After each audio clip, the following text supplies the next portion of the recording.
he kind of gave the game away again, as he often does. He said, the mocha, that screening, I've passed it now 3 times in front of a whole bunch of doctors.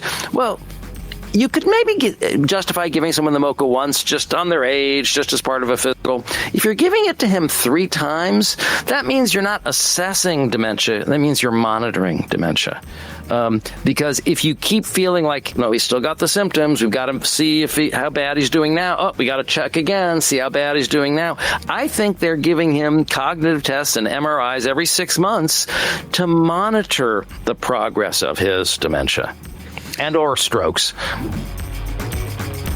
I'm Joanna Coles. This is the Daily Beast podcast, and today we're going to get into analysing what is going on with Donald Trump's mental health. Let's think about this. We've got the angry Santa speech hastily called, even interrupting the finale of Survivor. We've got the crazy alcoholic's personality that Susie Wiles, his chief of staff, was describing. We've got the manic Truth Socialing in the middle of the night. Dozens of Truth Social posts, including the horrifying one on Rob Reiner. We've got the renaming of the Trump Kennedy Center, the grandiosity of that gesture, his own Christmas gift to himself. Who better to analyze what this actually says about Donald Trump and how he's getting on in the White House right now than Dr. John Gartner. Dr. Gartner, for those of you who've watched the podcast before, will know he is a clinical psychologist. He was 28 years as an assistant professor at Johns Hopkins. He's been in private practice for a long time, and he has been watching the 40 years of Donald Trump performing in plain sight on all of our televisions in the public eye. And so he's got an incredible base case against which to look at Donald Trump now. And his diagnosis and his observations are fascinating. You do not want to miss this.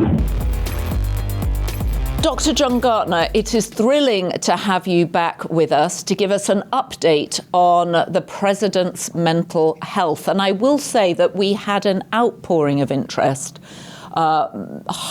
thousands of comments with questions for you about what stage of dementia is he in? Can he be on drugs? How can he manage this? But let's kick off with what felt like an angry Santa speech yesterday from the White House by Donald Trump, hastily called.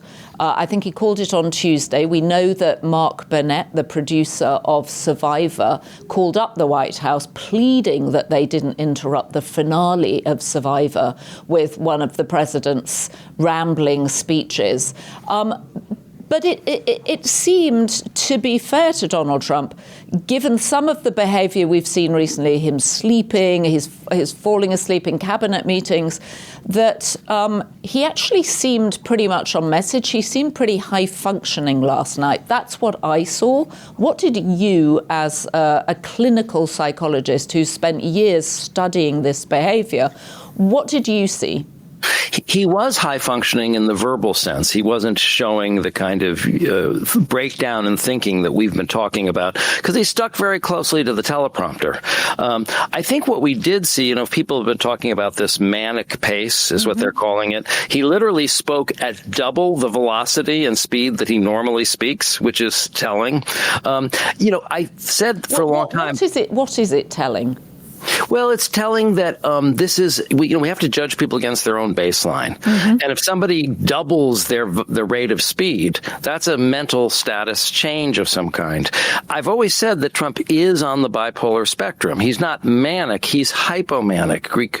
Hypo is Greek for less than. So he's not fully manic. But, when I think this month he had one night where he put out 180 Truth Social posts. That's crazy. Just the quantity of it is crazy. Think about this scenario. You go out on an internet date and you come back home and the person you just left at the restaurant has left you 45 texts. without reading a single text, you already know this person is crazy. Okay. Right, so the two women in the office with me who are listening to this are both nodding they're like, he's that guy. He's that guy. You stay away. You never respond. Do not engage. Exactly. So the quantity is telling us something about one aspect of his mental illness, which is being on the bipolar spectrum. I think the reason that he was speaking so quickly here, he was like a Gatling gun of gish galloping, was because he's scared. He's scared. I think Susie Wiles told him, you've got to give this speech because you're losing the country. They can read the polls. They can see that he's losing the country on every issue. They'll never admit it, of course. And so this was his attempt to kind of make a comeback. And so the anxiety stimulated his hypomania, which then made him speak at this hypomanic pace that isn't even typical of him. So he's basically panicked, and that's what you're seeing in the speech. He's frightened. Is it possible? It's like a manic panic. A manic panic. Is it possible that he's taken some kind of performance drug to be able to do this? Because normally he wanders off the teleprompter too. Absolutely. He could have taken some Adderall beforehand, and that may be part of what we're seeing. If you've ever interacted with people when they're on Adderall, they'll tell you that they're really able to concentrate much more, but they're speaking very quickly, they're very pressured, or they're very irritable and impatient. So it very well could have been chemically induced. And there's been rumors before that he has taken Adderall before major speeches to stay focused. So what did you think of the content of the speech? Well, it was, like I said, it was a machine gun of lies. It was a kind of a gish galloping because he was so rapidly punching out the lies, you almost couldn't mentally process, much less rebut each one at a time. But they were, of course, completely at odds with reality in every situation, almost everything he said. The one that I thought was ironic was when he was saying, it's the Democrats who want to raise your health care premium. The Democrats are doing it. They want to do it. Don't blame the Republicans. Well, the Democrats shut down the government to protect the Obamacare subsidies. So we can hardly say they're the ones that want to raise the prices. But of course, reality has never been a constraint for him. And is that you have previously diagnosed him as a malignant narcissist, and now he's got a layer of dementia on top of that. Is that the dementia that we're talking about, or is that the malignant narcissism? Yeah, that's the malignant narcissism, because one component of malignant narcissism is psychopathy, and the first diagnostic criteria for psychopathy is frequently lies. And as I like to point out, Donald Trump is the most documented liar in all of recorded human history, and I challenge anyone to show me a close second. So, and does he know that he's lying? Or is this his own truth, which is different to the truth that the rest of us experience? Well, his own truth, that's a very nice way of putting it. But what I'm asking is, because I think sometimes people who have mental health struggles don't believe the rest of us, don't believe what the rest of us believe, but they don't believe it. I'm trying to give him the benefit of the doubt here. That they're not trying to deceive. They actually live in a different world. I think Donald Trump is actually complex, and I've discussed this with a lot of other mental health professionals. I think there's almost three kinds of lies that Donald Trump tells. One are the ones that are simply bald-faced lies meant to deceive. The other ones are places where he's really lied to himself to the point, to your point, that he's starting to actually believe what he says. I mean, at a certain point, maybe he actually believes the election was stolen. He said it so many millions of times. And the third type of lie, I'm putting this in air quotes, is the result of his dementia, where he's misremembering events that just didn't take place. And the example I like to use is the one that actually the New York Times quoted in their article about him, is his assertion that his uncle, John Trump, had the Unabomber in his class, and they had this whole conversation about him. It's like, oh, what was he like, Uncle John? Well, he was a big know-it-all, and the other students didn't really like him because he was such a know-it-all. And, he goes on and on about this whole kind of character study of the Unabomber. Well, the Unabomber was never in John Trump's class. He went to Harvard, not MIT. He never could have had a discussion with his uncle about it because the Unabomber, we didn't even discover who the Unabomber was until his uncle had died. So this is an invented story, but it's not like saying inflation is going down and it's the Democrats that want to raise your prices. This is actually, there was no political benefit to him in telling this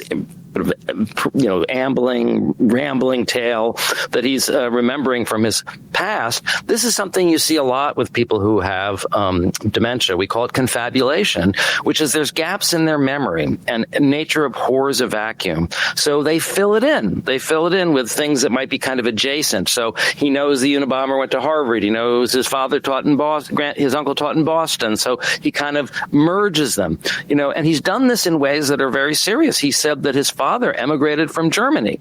Well, no, it's his grandfather who emigrated from Germany. But you see, when you have dementia, you kind of mush things together in a way that makes sense to you at the time, and you're not lying, you're actually misremembering. You're misremembering, and then you're constructing a reality which actually isn't real at all. Exactly.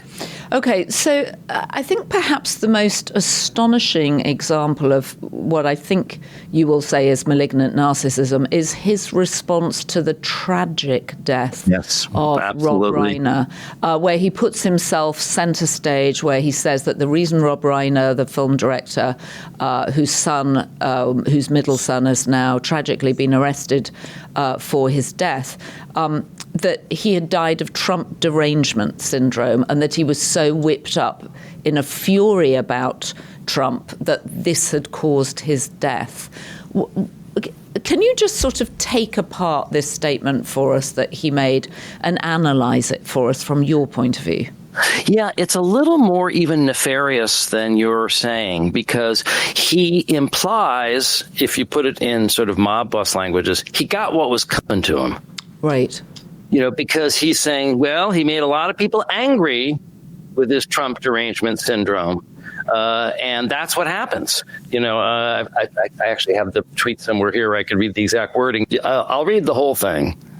A very sad thing happened last night in Hollywood. Rob Reiner, a tortured and struggling but once very talented movie director and comedy star, has passed away together with his wife, Michelle. Reportedly, due to the anger he caused others through his massive, unyielding, and incurable affliction with a mind-crippling disease known as Trump derangement syndrome, sometimes referred to as TDS. He was known to have driven people crazy by his raging obsession of Donald Trump, with his obvious paranoia reaching new heights as the Trump administration surpassed all goals and expectations of greatness, and with the golden age of America upon us, perhaps never like never before, may Rob and Michelle rest in peace. So he's saying he made people angry with his Trump derangement syndrome, and it drove people crazy, and that's the cause of his death. I mean, have you ever read anything like that before? I mean, you may have done that, so you may well have done, because you've dealt with people like this before. But I think the one thing is that, I think for all of us mental health professionals, we have to admit this is a case the likes of which, the likes of which no one's ever seen before. Well, this is a mentally ill person, the likes of which very few of us have ever seen before, because it's so extreme. And who's also in a position of unfathomable power. That's what's really frightening. He's in a position of unfathomable power. He has no guardrails because he's surrounded by fanatical true believers and sycophants, right, who will not set any limits on him whatsoever.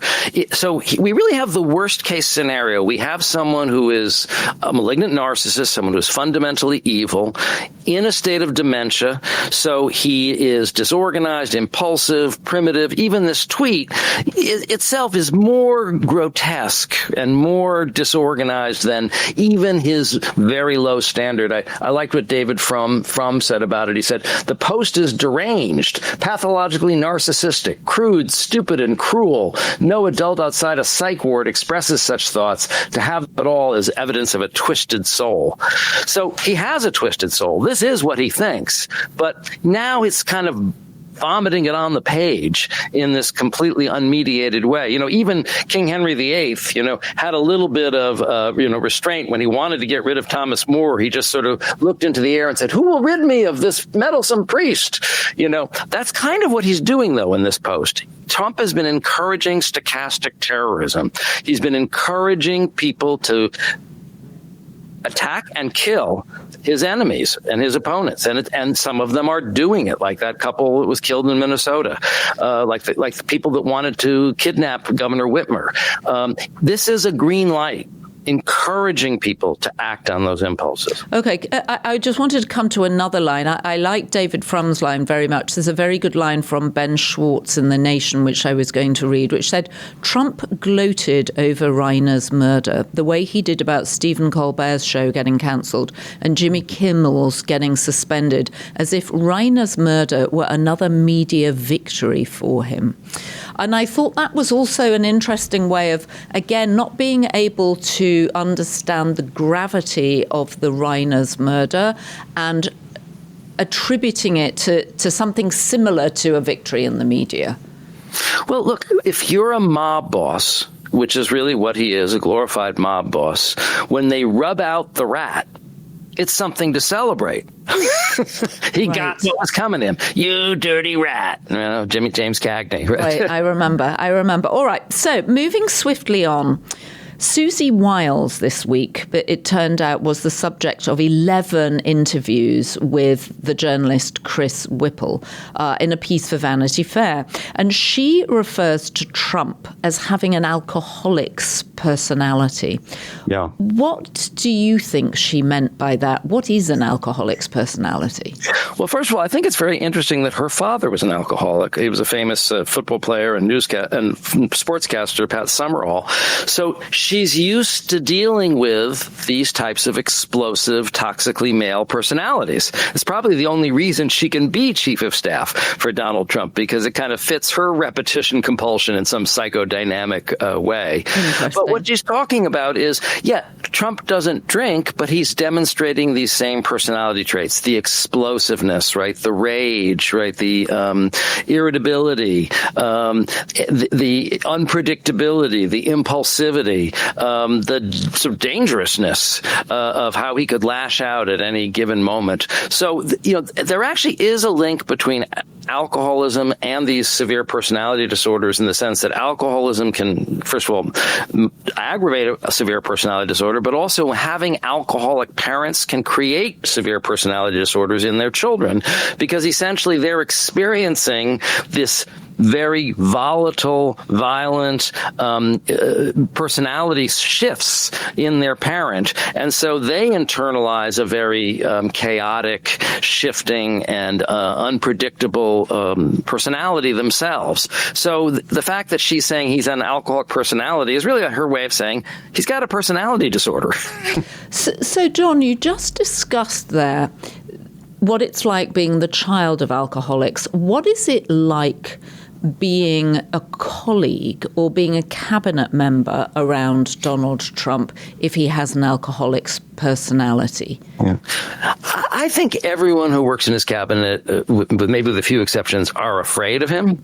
I think they try to avoid him, and I think they try to mollify him as their strategy. Of course, we haven't gotten to his repetitive falling asleep. We've been talking about this. You and I have been talking about this for weeks, months, actually. But every time you have me on the show, there's been new incidences of his falling asleep. Correct. But one of my favorite ones is where he falls asleep in the cabinet, and they show this screen of Marco Rubio going on and on, prostrating himself, falling all over himself to talk about how wonderful he is. If it weren't for you, the world would be falling apart. You've saved the world. You're so wonderful. So it has an effect of, as you said, it's an unpredictable environment, so people don't want to provoke the temper. Right, exactly. They're all walking on eggshells. And I think actually trying to avoid him, to be honest, as much as they can. I think that that Oval Office is like a hot zone. It is not a safe space. It is, right. It's the opposite of a safe space. And in terms of Susie Wiles' own role, what was interesting, we interviewed Chris Whipple, who did these 11 interviews with her earlier this week on the Daily Beast podcast. And he was saying that she's actually unlike a traditional chief of staff, who is supposed to be the person that can close the door to the Oval Office and confront the president with what they're about to do and say, Mr. President, are you sure that this is a wise decision? It becomes very clear over his series of 11 interviews with her that Susie Wiles does not do that for the president, that actually it's impossible to do that. Right. Do you see her, or is it possible, and I was contemplating this as I was listening to Chris, that she's actually much more of a caretaker? And, Melania Trump is nowhere to be seen. Ivanka has disappeared, has decided that her comment was politics is too cruel. She doesn't want to be a part of it. But we have spoken before on this podcast about how difficult it is being around relatives who are displaying dementia symptoms because it's exhausting, it requires the patience of Job, and it's distressing. All of those things. And look, nobody who's ever been able to control Donald Trump even before he got dementia. Okay, that's in part his hypomania. People on the bipolar spectrum cannot be controlled. In part, it's his personality disorder, and in part now it's also the discontrol that comes from his dementia. So he's wildly uninhibited or disinhibited and out of control. And so if nobody can control him, they just kind of try to manage him, which is sort of like what you're saying people do when someone has dementia. They're not going to be able to cure it. They're just trying to get through the day. So one of the things that people point out about Donald Trump is that he has zero attention span and he rolls from one policy to another very quickly. I mean, it's astonishing to think that the Rob Reiner Truth Social at the beginning of the week seemed so remarkable.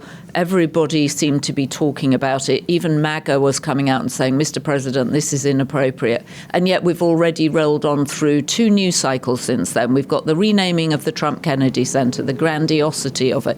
We've got the angry Santa speech, the sort of telling us off for not appreciating him more. Is the thing, in terms of managing someone like this in a position of power, is the goal to just keep them on to the next thing so they don't get stuck on something? Well, I think they kind of distract him a lot with these little sort of aesthetic projects. He's very involved with what paint they're using in the White House and exactly what kind of lamps they're using and what grass they're using. He can go on and on about these things. He loves to point them out. And you talk about his grandiosity. The other thing, and I think you're right, it's hard for us to focus on the outrage du jour, and this is the gish galloping, because then there's 5 more by the next news cycle. The other thing, not only is he renaming the Kennedy Center, but he put in those, he has that Walk of Fame now with every president's picture. He himself put in these explanations under the pictures that sound like a deranged Truth Social post. So under Joe Biden, it says, Crooked Joe was sleepy, and Obama was the most divisive figure in American history. Oh yeah, and Joe Biden was the worst president in American history. And he said, and Ronald Reagan was okay because he was a fan of mine. These are not official plaques that you would expect to see anywhere, much less in the White House. It's just his ramblings, his grandiose ramblings. And it's part of a larger narcissistic picture, which is malignant narcissists want to erase history. They want to erase everyone that came before them so that the world began with them. And that's what he's really doing. If you look at it, that's why he's tearing down the East Wing of the White House and trying to build a ballroom that dwarfs the White House. That's why he paved over the Rose Garden and put up a parking lot, essentially. That's why he wants to rename the Kennedy Center the Trump Kennedy Center, and he wants to rename Reagan Airport the Trump Airport. And, it's all about everything has to be about me, and anything that even has any resonance or hint of any of the people that came before me has to be destroyed. So how does this normally end for someone with such strong strains of malignant narcissism? Well, it almost always ends badly. I mean, the Hitlers always end up in the bunker. The problem is the collateral damage along the way, collateral damage being us. Right. So, and if you were working alongside Donald Trump, if, for example, you're the custodian of the White House and you see these little remarks going up about previous presidents, which you understand are, they're immature apart from anything else, and they're unhelpful and they're divisive, and I'm sure they're offensive to other members of the cabinet. How would you negotiate removing them or not getting them put up there in the first place? Would you say, what a good idea, Mr. President, we should do it next month? Or, oh, Mr. President, that's a genius idea. I'm going to have them done in lettering and it'll take a few months for them to get here, but when they do, it'll be marvellous. In the assumption that he will have moved on and forgotten all about it by then. I mean, we've all had to humour elderly relatives who get stuck on something. Well, you make a good point. It's sort of like the way we work with infants, too, right? We sort of distract them. Right. And I think that's sort of what you're saying is he's very distractible and infantile, so maybe we could just distract him and tell him we'll do that later. But the bottom line is there really is no way to manage him. There really, his disorder, his malignant narcissism is an untreatable disorder. It's interesting. He described Gartner as having untreatable Trump derangement syndrome. Maybe he's heard us talking about him having an untreatable disorder. Right, because he projects everything, So when you start using language that you're using, you have to wonder if he's recycling it. And then dementia is a deteriorating illness for which we have no cure. Although there is that rumor that he's getting, infused with some kind of anti-Alzheimer's drug, and that's why he has those bruises on his hands. We really have no facts to back that up, but it would certainly make sense. But even with such a drug, it's only going to slow down the progress of the dementia. It's not going to stop it. So the core problem is not treatable. In terms of management strategies, I don't know. Maybe after the Trump presidency, we could have a whole other strategy where we interview the people who were in the cabinet. It's like, well, how did you manage him? What was your idea? What was your strategy? What did you come up with? Well, I'm sure they must all be talking behind his back about sort of how they manage him and the madness of some of the things that he says and how they try to diffuse some of his stranger ideas. I wanted to ask you too about impulse control, because that's something that goes as people absolutely struggle with mental health issues. Do you think the tearing down of the East Wing was a symptom of that? I mean, it suddenly went.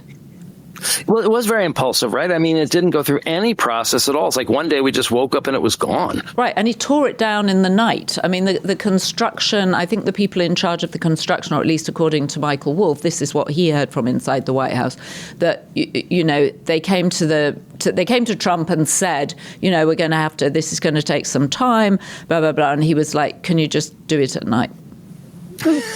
Right. Just do it now. Let's just do it now. Yeah. That's the ask impulsivity. Forgiveness later. Right. So don't go through any process. Michael Wolff, who's been on your show or with your joint show, has talked about how people in the White House are talking about how aghast they are, how repulsed they are. That they talk about the 25th Amendment. There used to be in his last administration that we found out there was like a text chain where people would just would text to each other 25. That was code for he's at it again. Right. So I think 25 for the 25th Amendment. Yeah, exactly. So it was code for he's off the leash again. So the sad thing is the people who are closest to him know better than anybody how disturbed he is. So, Dr. Gartner, what is it like being married to someone like this? We know that the First Lady is really not around. Just talk to us about what on earth it can be like to be married to someone with malignant narcissism and a layer of dementia. Yeah. To be honest, I think she hates him. I think she truly hates him. He's very hateful and hateable. And if you can imagine being married to someone so vile, you would eventually hate them. That's a normal response to someone like him. And it's really shows. I mean, when he tries to grab her hand, she slaps it away. She's, as you say, basically AWOL completely from his whole administration. So I always say to know Donald Trump is to hate him. That's the natural human reaction to someone so vile. And one of the other symptoms you hear about, and you certainly hear about it when you talk to people who've got relatives in care homes, senior care homes, is a sort of hypersexuality or a lack of inhibition that kicks in. Have you seen any evidence of that with Donald Trump? Well, I mean, of course, he's been disinhibited in one way about his sexuality for his whole lifetime because he's a sexual predator. And that just goes with his personality disorder. Is he more impulsive or disinhibited about sex now? I'm not sure. There aren't any real examples coming to mind. I don't know who he might be carrying on with at the White House right now. I think there's some rumors about some of the people caring for him. But I wouldn't be surprised, or we shouldn't be shocked, if he starts blurting out very sexually inappropriate things, just like he's been blurting out curses and then being much more coarse with the press, calling them piggy and stupid, and everyone's stupid, everyone's an idiot. But I haven't seen that. Have you seen anything to that effect? No, I haven't, but I'm conscious of listening to friends whose parents are in care homes, and you hear, I mean, in Florida, I think the fastest group getting STIs are all sort of post-80 because people become very disinhibited. It's a sort of strange and very unappealing characteristic of people, I think, as they get older when they have dementia. So in terms of your own observations, and as you say, we have a very good base case against which to judge Donald Trump because he's been in the public eye for so long. And there are various phases of dementia. Where would you say he was on the scale of, say, if 1 is pretty functional to 10 where you're really needing 24-hour care? I think he's right on that edge.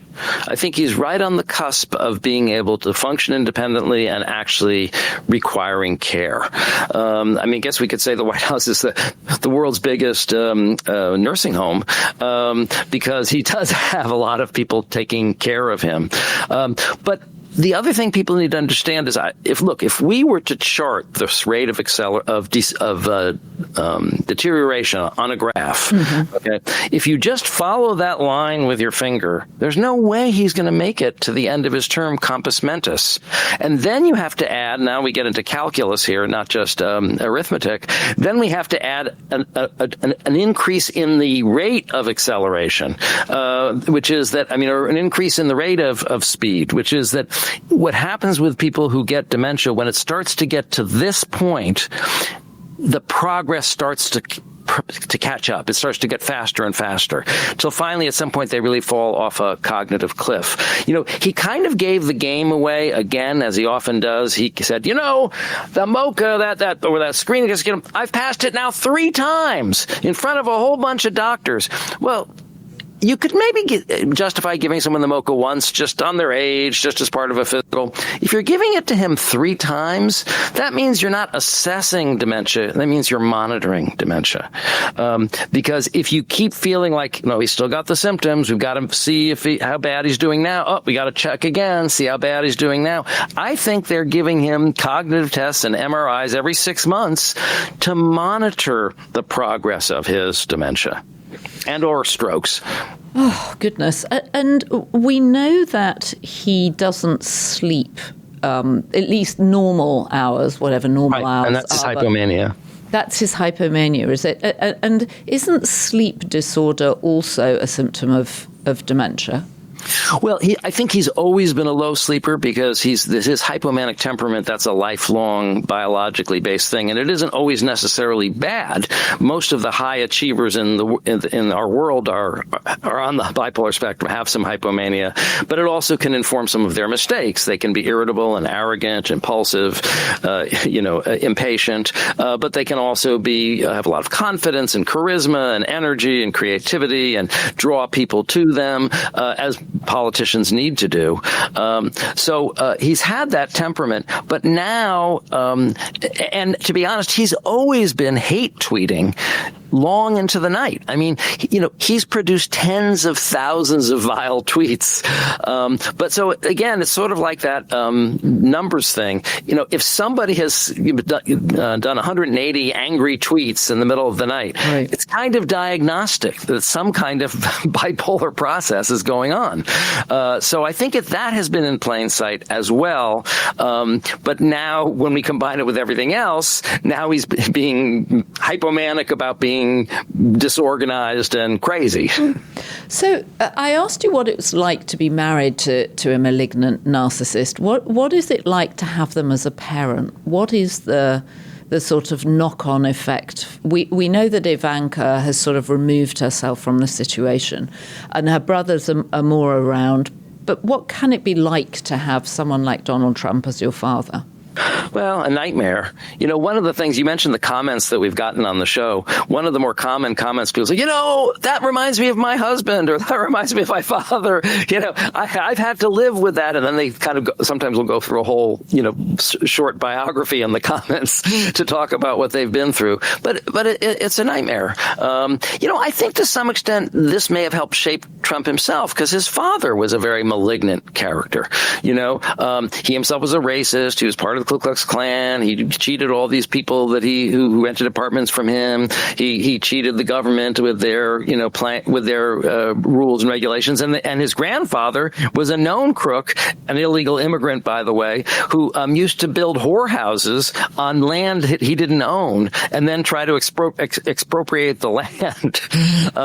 So a lot of flim-flam characters. And so I guess in answer to your question, part of what happens is for some people, they basically internalize that personality and then basically bring it into the next generation.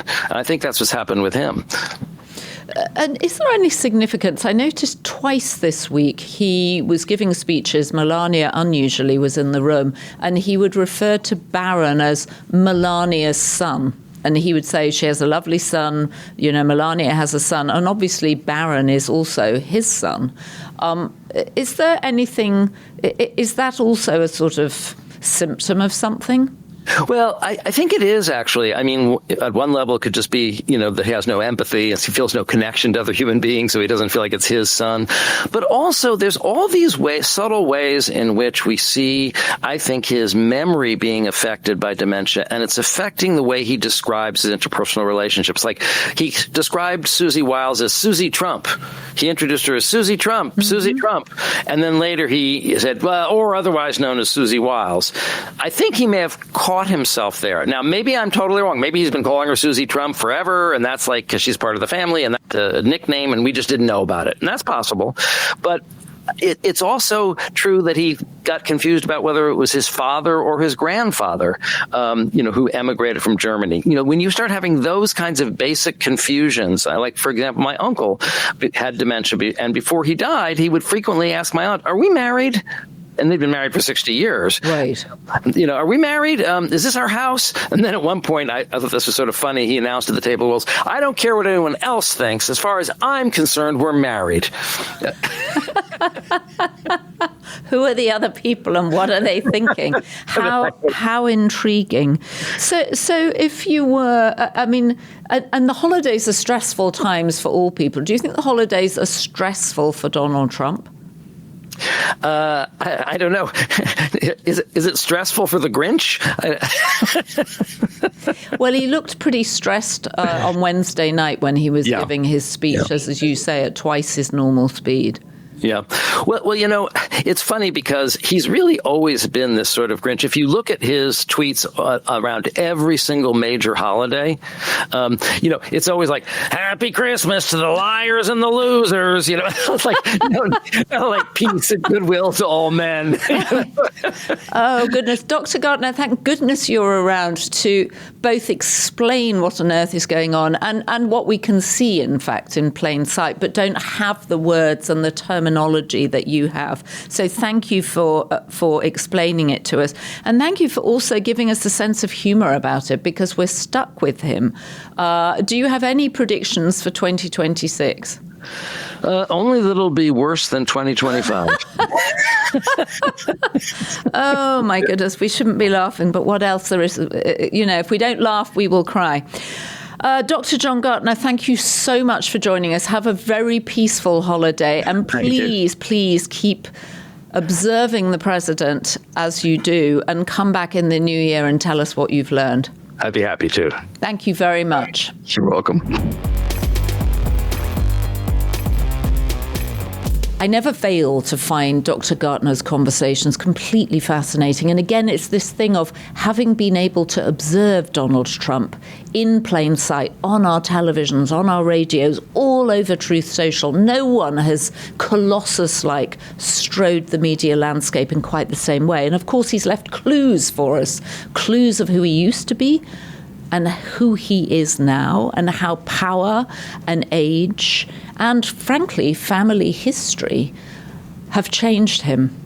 If you have been, thank you for joining us. Don't forget to leave your comments for Dr. Gartner on our comments section on YouTube. Don't forget to subscribe to the Daily Beast podcast.